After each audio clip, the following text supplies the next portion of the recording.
Hello Year 2. So we're reading the final chapter, chapter 5 of The Legend of Spud Murphy, and this chapter's called Off the Carpet. For weeks everything was wonderful. We had the time of our lives. Every new book opened the door to a new world. We floated down the great Mississippi River with Huckleberry Finn. Robin Hood taught us how to shoot a bow and arrow. We caught burglars with the famous five, and Stig of the Dump gave us fort-building tips. Spud Murphy generally left us alone, so long as we returned our books on time and didn't make any noise on the carpet.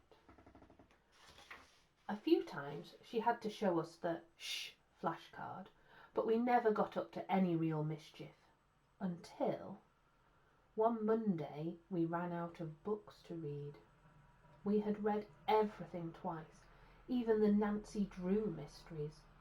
We sat on the carpet, dreading the boredom that would soon set in. It wasn't fair. Marty was so bored he was licking his forearm again, even though the Barbie stamp was long gone. He stopped licking to complain. "What are we going to do?" he moaned. "I can't sit here for 6 hours a week with no books." "Me neither. It's such a tragedy. The adventure section is right over there." "The adult adventure section. We only have pink cards, remember." "I know, but if one of us just had the guts to go over there, one book is all we need to get us through the afternoon." I covered my head with a book. "No way. Don't even ask. I'm not listening." Marty crawled over to me.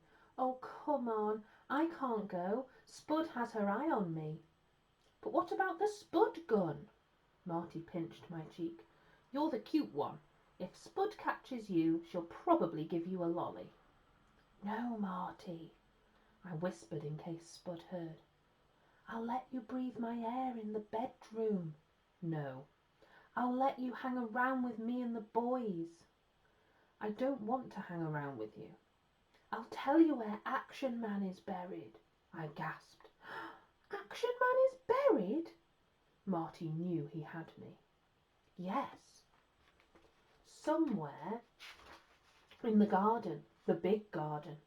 I'd say the worms are starting to nibble on him around now." What choice did I have? Action Man needed me, and I did really want something to read.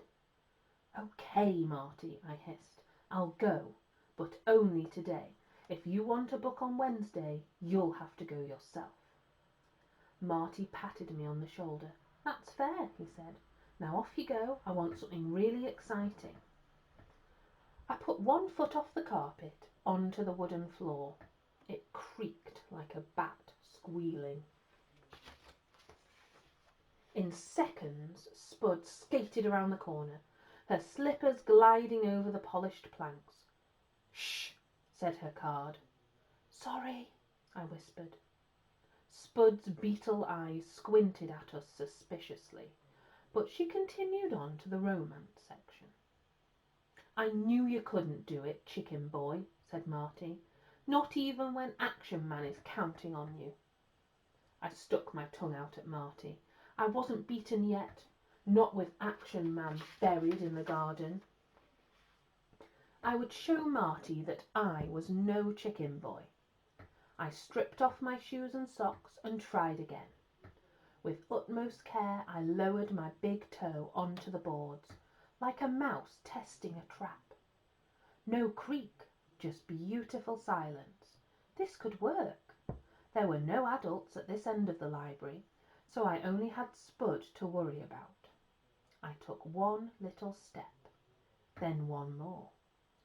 Every boy knows that if you want to cross a floor silently, then stick close to the wall. I stuck so close that I could almost feel my shadow tickling my back. Inch by inch, I made my way towards the adventure section. Every patch of skin on my body was sweating.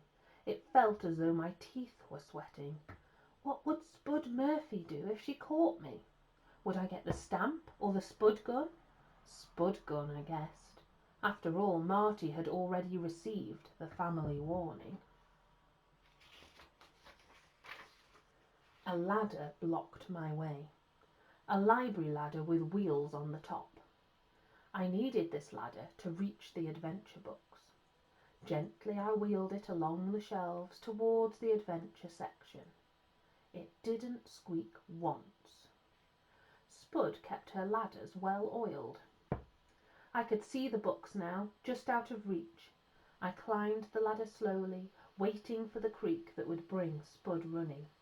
1 step, then 2, then 3. High enough to reach for a book. I made myself as tall as I could, stretching from the tip of my big toe to the point of my index finger. I took a book from the shelf and stuffed it down the back of my trousers. Success. All that remained was the return journey to the carpet. The trip back was just as scary. I was sweating so much that I began to feel thirsty. The distance between me and the carpet seemed 10 times longer than it had on the way over, and every tiny sound I made echoed around the high walls.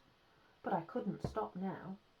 If I did, Spud would surely catch me on her next round. Then I would be spudded for sure. So I took step after sweaty step until the ladder was back in its place and I was safe on the carpet. Marty pulled the book out of my trousers. "Well done, Will. I didn't think you had it in you." "Now tell me," I demanded, "where is Action Man buried?" Marty grinned. "In the toy box, sucker, where he always is." My big brother had tricked me again. But I was too relieved to be angry. We took a look at the book's cover. "Spies in Siberia," it said across the top in gold letters. Underneath there was a picture of a man skiing down a snowy mountain. Spud would be able to tell from 100 metres that this was no kid's book. So Marty borrowed a cover from one of the children's books and folded it over Spies in Siberia. I put my shoes and socks back on, and then we read happily for the rest of the afternoon.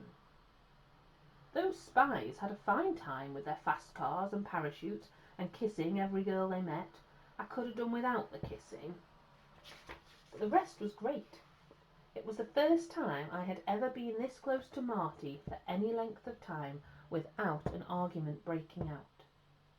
At 4:30, Marty hid Spies in Siberia behind a row of Enid Blytons, and we settled back to wait for Mum. I have to admit that I was feeling very pleased with myself. I had outwitted the famous Spud Murphy. Her tracking skills had been no match for my brain. I was the king of the library. Or was I? Suddenly Spud glided round the corner on her woolly slippers. She skidded to a stop before us, sniffing the air like one of those mean dog skinheads own. Her eyebrows seemed even higher than usual. "Something's not right," she said in her rusted metal voice. We smiled innocently. Like most boys, we did a great innocent smile. Spud glared at us. "Innocent smiles don't work on me, little men, unless you really are innocent, which I doubt." I could feel my smile shrinking, like a banana being gobbled up from both ends. "Stay calm," I told myself. 30 minutes and Mum will be here to save us. Spud skated around the library floor in large circles, looking for something out of place.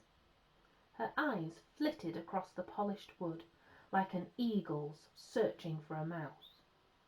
Finally, she came to the spot where I had started my journey.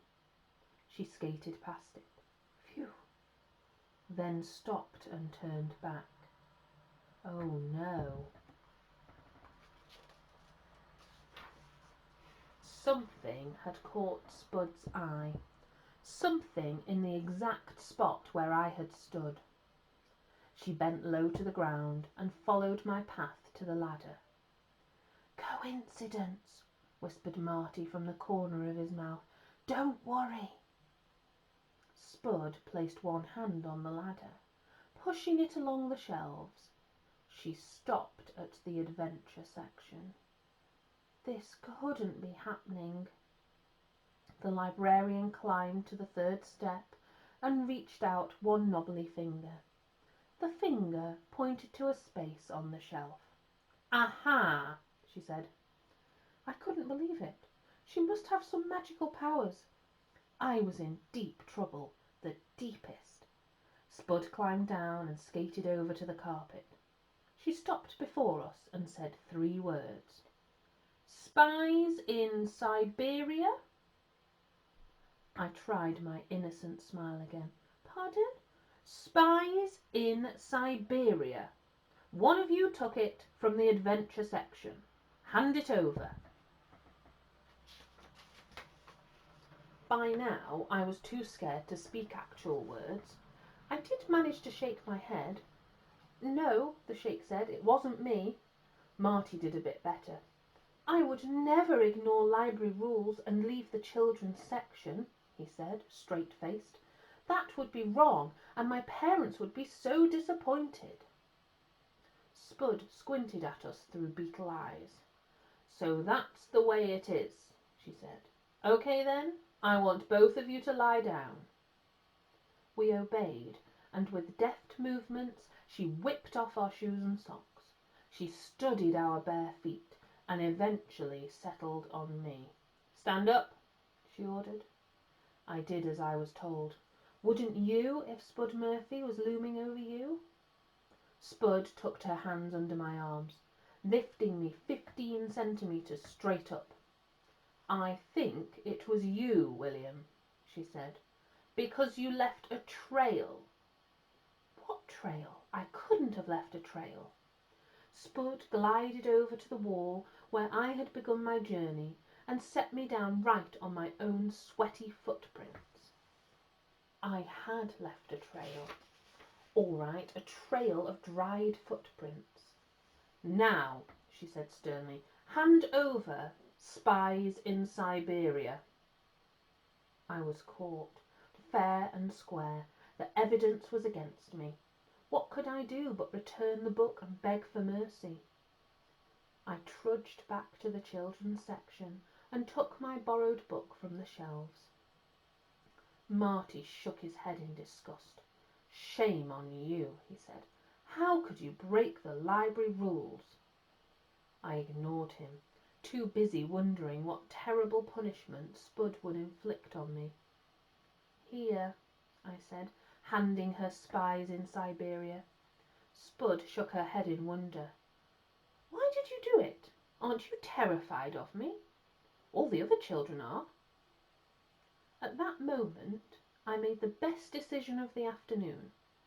I told the truth, or at least some of it. "I wanted a book," I said in a shaky voice. I had read all the others, most of them twice. I had to get a book. "Even though you knew I might catch you?" My bottom lip was wobbling like a red jelly worm.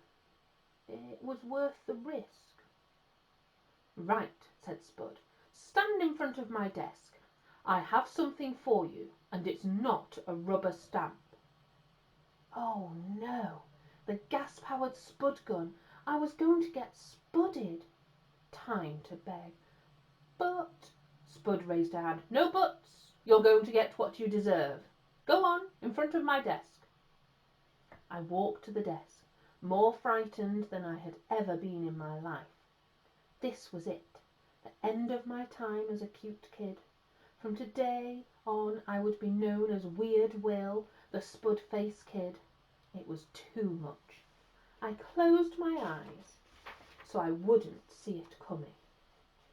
My ears kept right on working, supplying noises for my imagination to add pictures to. Behind me, Marty was still making sounds of disgust, as though I had let him down. In front of me I heard Spud rooting around in her desk drawer. She was probably loading the Spud gun, picking a really hard potato. "Open your eyes," she ordered. "No," I moaned, "I can't." "Come Come on, William Woodman. Look at me. Look what I've got for you. I took a deep breath and opened my eyes. Instead of the barrel of a Spud gun, there was a blue card in front of my eyes. Behind the card was Spud's face. She was smiling, and her teeth didn't remind me of icicles anymore. They looked friendly. A blue library card, she said. Blue means adult. Blue means you can go anywhere you want in the library. All I ask is that you show me any adult books you pick so I can check if they're suitable for you. I was amazed. Could Spud be rewarding me for breaking the rules? Why? I stammered. Spud smiled again. It quite suited her face. Because you left the carpet for a book, not to cause mischief. Books are what this library is for. Sometimes even I forget this. Wow, I had done something good by accident. Wait till Mum heard about this. Spud winked at me. Maybe it's time I expanded the children's section and got rid of that carpet. I thought about it. Maybe you could leave the carpet where it is, but just as somewhere to sit. Spud put out her hand. It's a deal. I shook her bony hand, winking and handshaking. Maybe aliens had abducted the librarian and left this Spud-shaped robot in her place. Mrs. Murphy, seeing as we're so friendly now, would it be okay if I called you Spud? The librarian put her free hand under the desk. She twisted something, and whatever she had under there began to hiss gently. Just try it once, Woodman, and see what happens. I backed away slowly. Maybe I'll just wait for Mum on the carpet. Good idea. Now I know what you're thinking. Surely after Marty's terrible behaviour, I would stay well out of his reach. Well, you're nearly right. I did stay out of his reach, about 15 centimetres out of his reach. I stood a metre off the carpet and waved the blue adult card at him. Get me a book, he begged. After that Action Man trick you pulled, forget it. Come on, you can breathe the bedroom air. Well, okay, I said, and brought him Roses in Autumn from the romance section. Not this one, he cried, reading the back cover. I don't want a book about someone called Penelope. I was already halfway up the adventure section. I cupped one hand round my ear as though I couldn't hear him, and he didn't dare shout. When I glanced Marty's way a few minutes later, he was 20 pages into the romantic novel. At 4:10, a horn beeped 3 times outside. 1 long beep, 2 short beeps. Our signal. Mum was waiting. We quickly chose a book to take home. Marty was borrowing Roses in Autumn. There's a lot of sword fighting, he said as Spud stamped the book. Spud stamped my book too, slipping my blue library card into a little envelope. You know, Will, now that we're so friendly, maybe you could call me Angela. I tucked my book under one arm. See you Wednesday, Angela, I said. Spud smiled. See you Wednesday, Will. And she did. And that's the end of The Legend of Spud Murphy.